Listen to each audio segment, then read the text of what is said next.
Okay ഒരു ഇപ്പോൾ വരുന്ന വഴിക്ക് ശ്വേതാജിയായിട്ട് സംസാരിച്ചിരുന്നു. നമ്മുടെ ഇപ്പം റിസൈൻ ചെയ്ത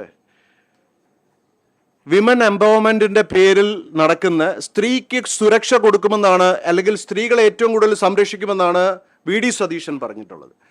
എന്നാൽ പക്ക ഗുണ്ട രീതിയിലുള്ള പെരുമാറ്റമാണ് ശ്വേതാ മേനോൻ നേരിട്ടതെന്ന് അവരെന്നോട് പറഞ്ഞു.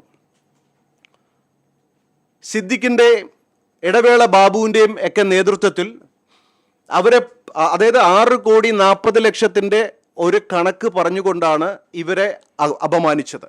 ഒപ്പം അവരൊരു BJP കാരിയാണെന്ന്, അവർ ബേസിക്കലി കോൺഗ്രസ്സുകാരിയാണ്. ആ കോൺഗ്രസ്സുകാരെ ബി ജെ പിക്കാരിയാക്കി ചിത്രീകരിച്ച് അവരെ ഒരുപാട് ഹരാസ് ചെയ്തു. അവരാണ് BJPക്ക് ആക്ടേഴ്സിനെ എല്ലാം കൊടുത്തതെന്ന് പറഞ്ഞിട്ടാണ് ഇവരവിടെ അപമാനിച്ചത്. അതുപോലെ പുറത്തു വന്ന വാർത്തത് അൻസിബ ഫയലുമായിട്ട് കയറി പട്ടന്ന് പറഞ്ഞ് രാജി വന്നു, തിരിച്ചു വന്നു എന്ന്. ഇതല്ല അവിടെ നടന്ന സംഭവം.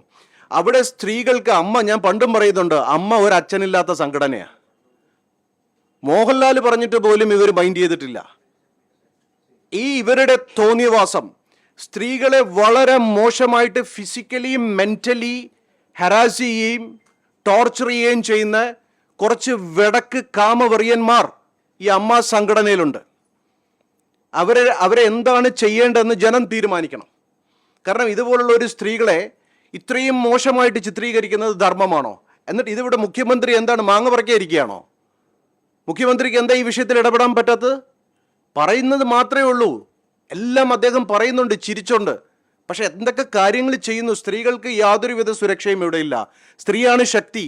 സ്ത്രീയെ ബഹുമാനിക്കാത്തിടത്തും, സ്ത്രീയുടെ കണ്ണുനീർ വീഴുന്നിടത്തും, സ്ത്രീയെ അപമാനിക്കുന്നിടത്തും ഒരിക്കലും ദുർഗയും ലക്ഷ്മിയും സരസ്വതിയും ഉണ്ടാവില്ല. സ്ത്രീയെ അപമാനിച്ചു കഴിഞ്ഞാൽ കാലൻ്റെ ദൃഷ്ടി അവരിൽ ഉണ്ടാവും. അതായത് ശനിയുടെ ദൃഷ്ടിപതിയും കാലൻ എടുത്തുകൊണ്ട് പോകും. കാരണം കാലനും ശനിയും സിബ്ലിങ്സ് ആണ്. ഇത് ഞാൻ ആത്മീയമായിട്ടൊരു ചെറിയൊരു ഇത് പറഞ്ഞാണ്. അത് ഇതിലേക്ക് കൂടുതൽ അതിലോട്ട് പോകാൻ പറ്റുന്നില്ല. പക്ഷേ നിങ്ങൾ ആ ശ്വേതാ മേനോൻ്റെ അവസ്ഥ മനസ്സിലാക്കണം. നിങ്ങൾ മനസ്സിലാക്കിയിട്ട് നിങ്ങൾ റിപ്പോർട്ട് ചെയ്യണം. ഈ പെൺകുട്ടികളെയും സ്ത്രീകളെയും ഒക്കെ അപമാനിക്കുന്ന ഒരു സംസ്ഥാനമായി നമ്മുടെ നാട് മാറരുത്. നല്ല കരുത്തുള്ള നേതാക്കൾ ഇത്തരം സഹോദരിമാർക്ക് പിന്തുണ കൊടുക്കാൻ മുന്നിലുണ്ടാവണം. സിദ്ദിഖിനെ ഞാനൊന്ന് കാണുന്നുണ്ട്. ആ മുട്ടത്തലൻ സിദ്ദിഖുണ്ടല്ലോ, സിദ്ദിഖ് എൻ്റെ ഒരു സിസ്റ്ററിൻ്റെ അടുത്ത് ഒരു ചെറിയ അസ്കിത കാണിച്ചൊരു മെസ്സേജ് അയച്ചു. അവൻ അറിയില്ലായിരുന്നു എൻ്റെ പെങ്ങളാണെന്ന്. അന്ന് എവിടെയെങ്കിലും വെച്ച് കാണും. അതുകൂടെ ഒന്ന് നോട്ട് ചെയ്തു. ഈ പറയുന്ന പോലെ കക്കൂസിലെ ഇത് കൃമികളെ കൊല്ലാൻ വേണ്ടി തോക്കെടുക്കേണ്ട ആവശ്യമില്ലല്ലോ. അതിന് ഹാർപ്പിക്ക് തന്നെ ധാരാളം മതി. അതിൻ്റെ രോഗം വരെയാണ്.